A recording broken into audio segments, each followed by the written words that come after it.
Менде эгер эми болсо вактым жетишпей калса кичине кошуп койсоңуздар, себеби менде суроо деле жок. У меня только вот сунуш бар да, кантип оңдосо болот ушунун бардыгын. Мен 10 секундтан ашык кошо албайм. Эгер сунушуңуз болсо, процедурный ортого чыгып айтып аласыз. Процедурный кылып эле эме кылайын.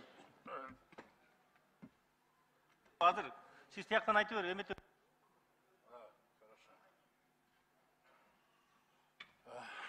Менде биринчи справка алып алайын дедим эле. Жанагы накопительный фонддо канча акчаңар бар? Өчүрүп турсаңар. 29 миллиард. 29 миллиард, отлично. Эми азыр биз мындайда, силерде өткөндө деле обсуждение кылганда көрдүк. Азыр бир пенсионерге 0,8 иштеп аткан киши, туурабы?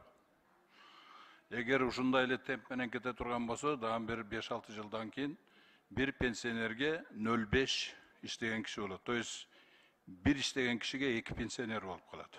Өзүңөр айтып атпайсыңар. Анан бул жерде ар түрдүү проблемаларды айтылып атат. Шуну көтөрүш керек, чечиш керек деп. Бирок кандай кылып чечпегиле, кептин бардыгы тартыштыкта болуп атпайбы каражаттын. Ошондуктан кандай кылып чечпегиле, бул вопростор жанагындай льготты алып саласыңарбы, башка кыскартасыңарбы, аябай чоң социалдык карама-каршылык алып келет, тополоң алып келет да. Это не выход. Ошондуктан мен сиздерге бир жолун айтайын. Значит, мен бул программаны былтыры сентябрда президент Садыр Жапаровка предлагать эткем. Ал маанисин айтып коеюн, кыскартып вакыттын кысалыгынан. 5 жылдын ичинде Кыргызстандын элини толугу менен жакырчылыктан чыгарса болот. Ошол программа боюнча. Ал эми ошол эле 5 жылдын ичинде Кыргызстандын экономикасынын өнүгүүсүнү ылдамдуу түрдөгү жолго салып койсо болот да. То есть бул социалдык, экономикалык эмелер бири менен бири байланыштыкта.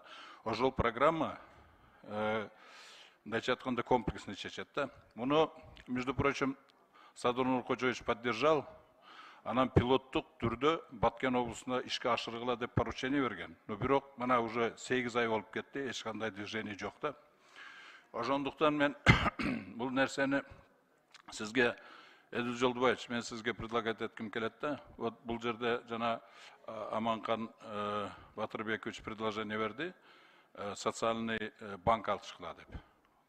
Эгерде 29 миллиард сомду ошол социальный фондго и социальный банк ачып 10 секунд кошуп бергиле. Так. 29 миллиардты эгер ушул банкка салып туруп, банк ачып, эгер ушул программаны ишке ашыра турган болсо, ал жерде 29 миллиард деген аябай көп акча да. Ортого чыгып.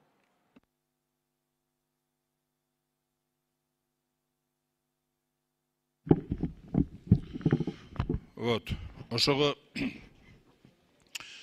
ушуну эгер Эдил Жолдубаевич, сиз вакыттап келсеңиз, я вас знаю как креативного человека, я думаю, вас это очень заинтересует.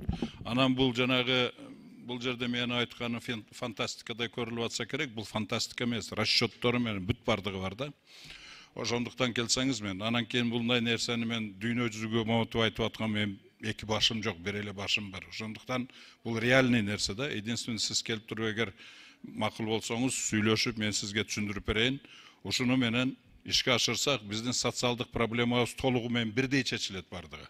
Айлык маянада, пособияларда, пенсиялардагы жана минималдык жанагы эмелер бүт бардыгы бирдей чечилет да.